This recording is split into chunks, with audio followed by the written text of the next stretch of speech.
dimensões subjetiva e comunitária na construção da justiça restaurativa. Então, isso quer dizer que tem uma coisa que é subjetiva de cada pessoa, tem uma coisa que é própria da comunidade e que o justo é uma construção. Então, são 3 ingredientes nesse título denso para os quais eu quero chamar a atenção. Principalmente, o justo é uma construção. Como a Lia já disse, na outra justiça criminal convencional, é o outro que fala. O outro, um denuncia, um defende, um acusa. Mas as pessoas que, efetivamente, têm a ver com o processo que é vítima-ofensor, não falam. Então, isso é um problema grande que essa justiça tem e que a justiça restaurativa tenta sanar, em parte, através desse exercício de diálogo. Aqui também tem muitas pessoas que já fizeram os cursos aqui. Quem não fez, estou convidando, porque, lógico, não dá para fazer isso numa tarde, dar a síntese de todos esses conceitos. Mas o que é importante é que a justiça criminal, supostamente, ou a justiça convencional, supostamente universal, ela só pode ser abstrata, impessoal, e ela não atinge o subjetivo da pessoa. É uma lógica. Se ela é abstrata, universal, ela não pode atingir o que é pessoal da pessoa. Mas ela seria para, supostamente, corrigir alguém, sendo incapaz de atingir esse alguém, porque ela é universal. Tá? Então, aí tem um grande problema. Então, eu queria apresentar rapidinho 3 limitações da justiça convencional criminal que temos para pessoas capazes de refletir sobre os acontecimentos de suas vidas. Talvez para outras pessoas essa justiça serve, mas para pessoas capazes de refletir sobre as suas vidas, essa justiça não serve. Então, ela tem a dificuldade ou a impossibilidade de uma fala dialogal, ela tem a dificuldade ou a impossibilidade de atribuição de sentido, eu quero me deter mais sobre isso, e a impossibilidade de se conectar com o futuro, aí o Leonel já apontou essa dimensão. Não tem uma fala dialogal, só tem perguntas, e, quando permitido, pode ter respostas. Apenas quando a autoridade, que senta um pouquinho mais alto, permitir. Isso impossibilita o diálogo. Se não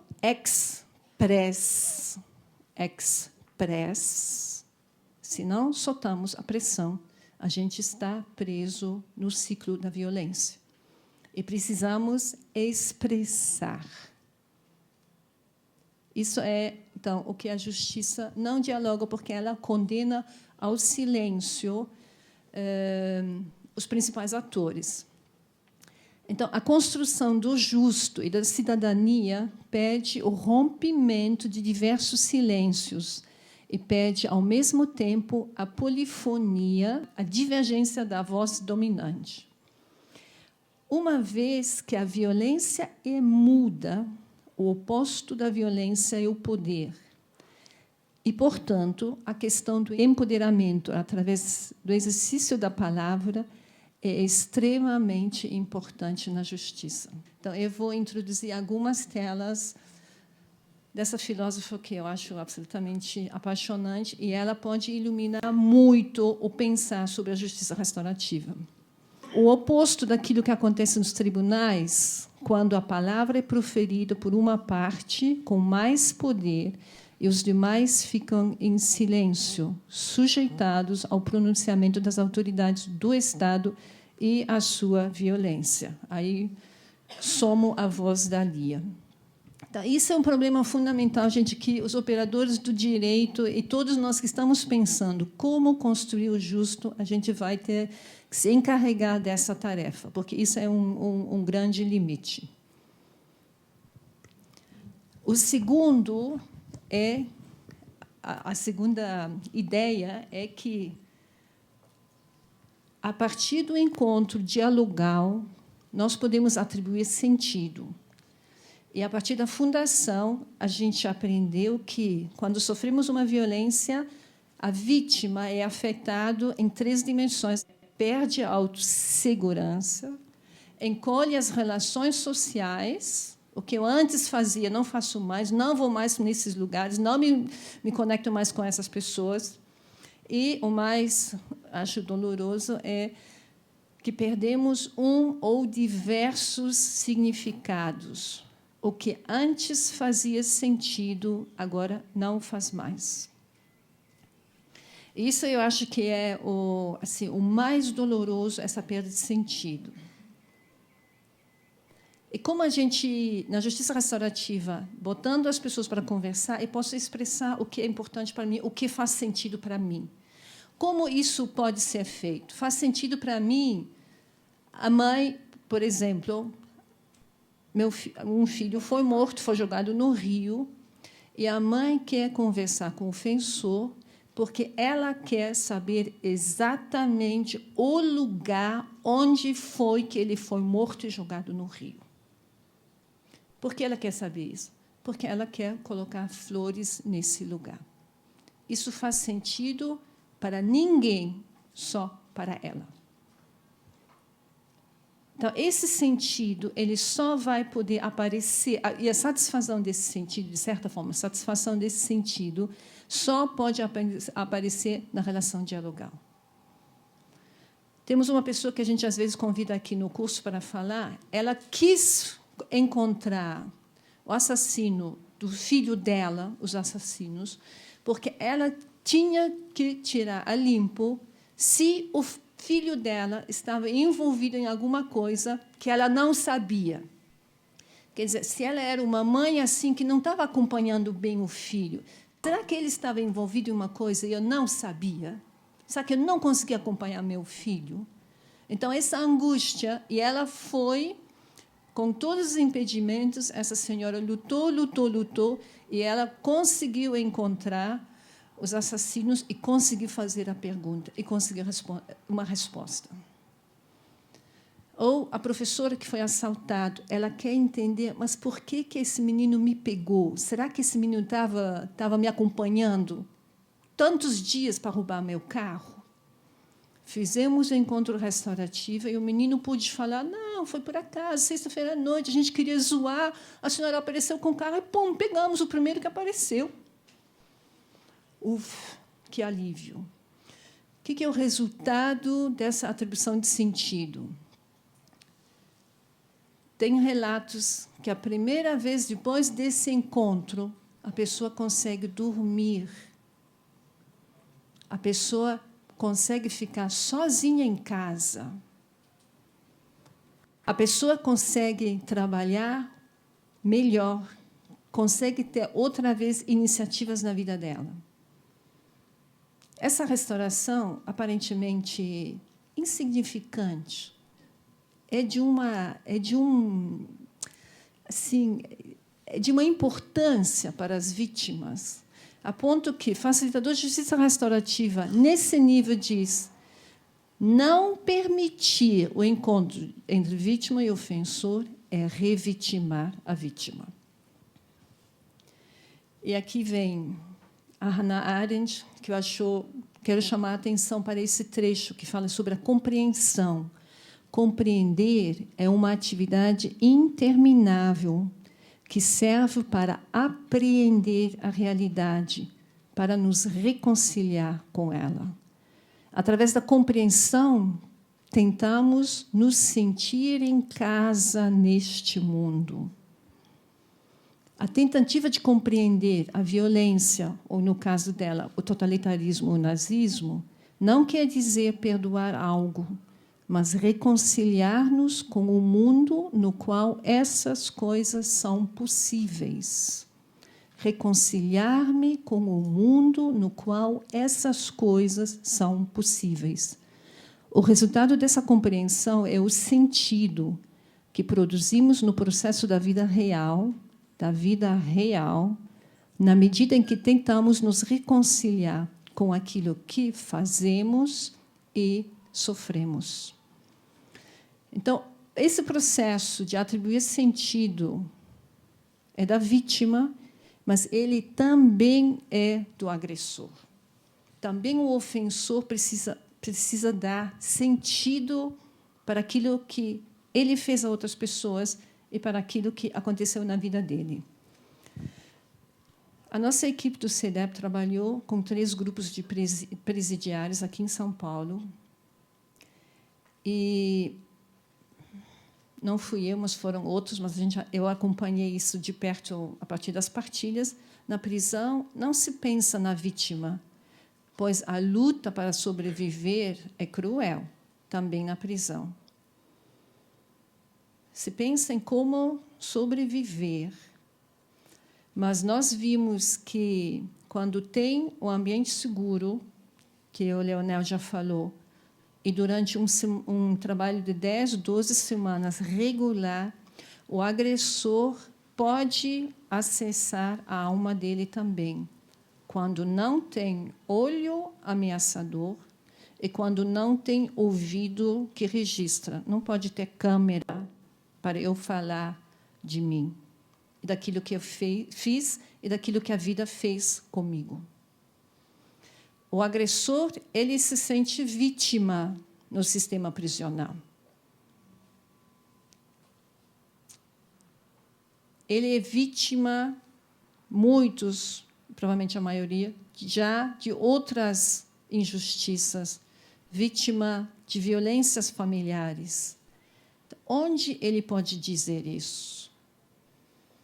Então, tem depoimentos que, depois desse acompanhamento de 10, 12 semanas, não é possível ainda por lei aqui, durante a pena, mas que realmente esses agressores falam: eu gostaria que vocês pudessem fazer um encontro comigo, com a minha vítima. Eu queria falar com a minha vítima. O sistema ainda é incapaz para isso.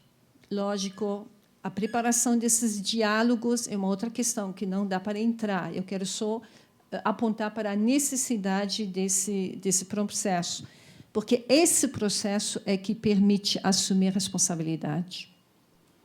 A outra é negação dessa responsabilidade, mas esse processo vai, aos poucos, permitir que o agressor possa assumir a sua responsabilidade.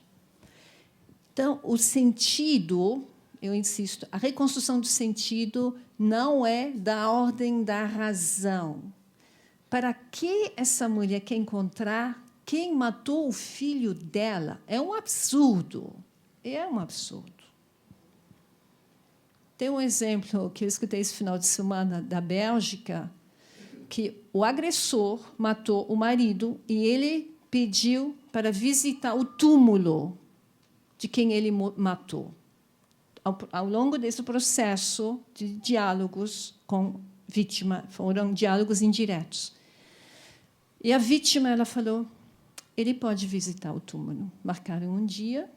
A vítima, no dia anterior, ela foi lá, botou flores, arrumou bonitinho o túmulo. Ele, o agressor, foi visitar o túmulo da pessoa que ele matou. Isso é uma loucura, né, gente? Não é uma loucura? Num certo sentido, é uma loucura. A viúva falou para a pessoa que estava facilitando esse processo, fala para ele, eu queria que ele soubesse que isso foi muito importante para mim. E mais, eu queria convidar ele para tomar um café, porque eu queria ter uma conversa com ele. Foi uma mediação indireta. Mas a minha família nunca ia entender isso, portanto, eu desisti disso. Então, a gente não pode, ninguém pode prever qual é a necessidade, qual é o buraco que eu quero preencher, que é absolutamente subjetivo. Só as pessoas envolvidas, vítima e agressor, podem fazer esse processo. A falta de diálogo, que impossibilita a atribuição de sentido, a atribuição de sentido que não é da verdade, não é do âmbito da verdade, não é do âmbito da razão, e do âmbito do compreender, do apreender, para tentar estar em casa nesse mundo, precisa de mais uma coisa. Precisa aquilo que Leonel já apontou, mas precisa de uma visão para o futuro. Se eu só vingo o passado, não tem chance. Uma pessoa que está no passado, ela não começa mais nada de novo. Ela corta o potencial criador. Não se espera mais nada de uma pessoa que vive no passado, né? Porque ela está virada para lá, para aquilo que já foi, para aquilo que não tem mais possibilidade. Isso já passou. Então, é urgente que realmente aprendamos, na nossa vida, dar essa virada, que possamos nos dirigir para o futuro. Isso a gente precisa ensinar isso na educação. Vingamos o passado ou recriamos e criamos o futuro. O futuro e só essa girada para o futuro pode abrir essas possibilidades que eu estou dizendo. Porque se a minha cabeça... Não, mas ele matou, ele tem que ficar 20 anos preso, eu fecho a possibilidade para mim, para eu ficar mais livre disso, e a possibilidade dessa pessoa também. Eu fecho possibilidades. Mas essa virada para o futuro, que é urgente que a gente aprende. Como diz Hannah Arendt, nós, humanos, embora devemos morrer, não nascemos para morrer, nascemos para começar. Eu acho lindo isso. Nascemos para começar. Então, conectar-se com o futuro é conectar-se com o imprevisível. Eu não sei se eu começo um diálogo, o que vai acontecer nesse diálogo. Ele está cheio de possibilidades, mas eu não sei. Então, o novo sempre acontece em oposição à esmagadora possibilidade das leis estatísticas, com certeza, e as suas probabilidades, que, para todos os fins práticos e cotidianos, equivale à certeza. E aqui a gente não tem certeza de nada, é absoluta incerteza. Mas estamos na sociedade do risco. Por que não arriscamos? Assim, o novo sempre aparece na forma do milagre. O milagre é quando o natural das coisas é interrompido. O fato do homem, ela fala homem, mas de ser a pessoa, ser capaz de agir, significa que você pode esperar dele o inesperado, que ele é capaz de realizar o infinitamente improvável, para o bem e para o mal. Para o bem e para o mal. E isso só é possível porque cada humano é único, de sorte que com cada nascimento vem ao mundo algo singularmente novo. Então, nós nascemos para criar, para iniciar o novo. Então, para a gente ter essa possibilidade, precisamos aprender a dar esse giro e apostar para o futuro. Talvez esse é a novidade quando na justiça restaurativa, nesses encontros, quando as pessoas conseguem se abrir. Talvez essa perspectiva do novo, esse potencial criador é ativado quando as pessoas sentem juntas e conseguem, num ambiente seguro, falar de si. O resumo, então. A fala dialogal, que é condição para podermos atribuir sentidos que são subjetivos, mas que só podem nascer a partir do comunitário e do coletivo, e isso potencializado a partir de uma perspectiva do futuro, pode, como a justiça restaurativa mostra, em pequenos gestos, criar o novo, o imprevisível.